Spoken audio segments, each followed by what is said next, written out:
House Bill 196 is a joint resolution to amend the Pennsylvania Constitution to change the way we elect appellate court judges and to bring diversity to those courts. Currently, we elect all appellate court jurists on a statewide basis. This legislation would create regional appellate court districts instead. There would be 9 Commonwealth Court districts, 15 Superior Court districts, and 7 Supreme Court districts.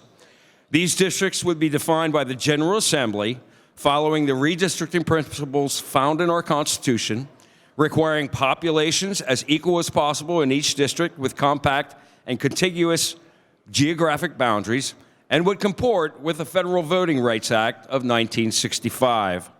Candidates for appellate court seats would be required to reside in the district they seek to represent on the court, and the elections to fill those seats would be district-wide rather than statewide affairs.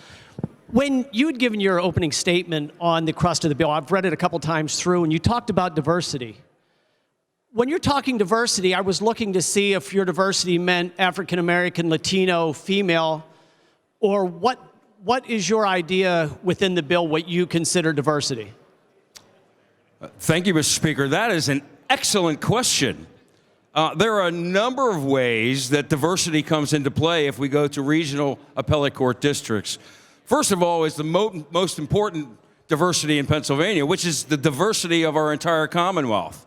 I'm not sure that anyone else in this room has had the privilege of running 3 statewide campaigns like I have. And I have realized that in Pennsylvania, you could probably divide Pennsylvania up into 7 or 8 individual states, all with their own traditions, cultures, political philosophies, and perhaps judicial philosophies. As far as diversity as towards gender on our courts, it's interesting that our courts have more women on than men. Of the 31 seats, we have more women than men in those seats on our appellate courts in Pennsylvania. Women have made great strides in obtaining these seats in our courts.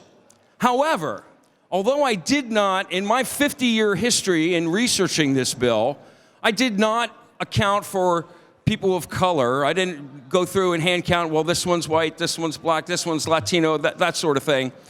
I do want to note that on today's court, of the 31 appellate court seats we have, people of color, there's only one person of color. One person of color on our appellate courts today. I think that's shameful when African Americans make up 13% of our population. Truly, if we break down these appellate court seats into regions, I believe African Americans, Latinos, and Asians will have a much better chance of obtaining seats. Now, certainly, this is not an affirmative action bill where we're mandating that any people of color have to be elected in certain districts, but certainly, when you regionalize a court like this, much like our seats are regionalized, you will have a much better chance of getting that racial diversity that would match the racial diversity of our Commonwealth overall. Thank you, Mr. Speaker. Just to address a couple points that were brought up by opponents of the bill, my bill does not regionalize the way any cases are heard, nor does it regionalize any other administrative or other case management aspect of our courts. I should also note, Mr. Speaker, that even though we are all elected from regional seats, we make statewide decisions every day. And I know one more.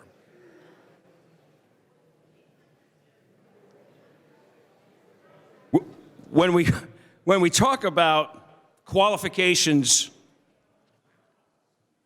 of the members of our appellate courts, if you look over the last 50 years, the opponents of this bill would have you believe that the only qualified people, or most of the qualified people, come from only 2 counties in our Commonwealth.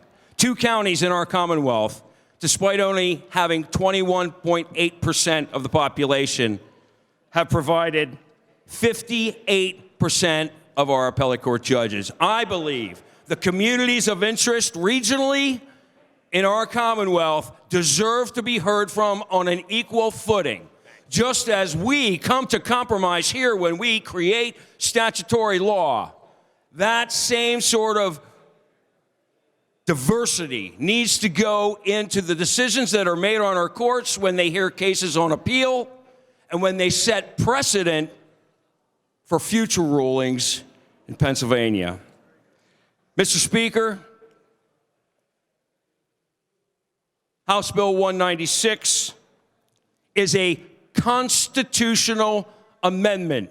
That means after we pass it, the people have to approve it.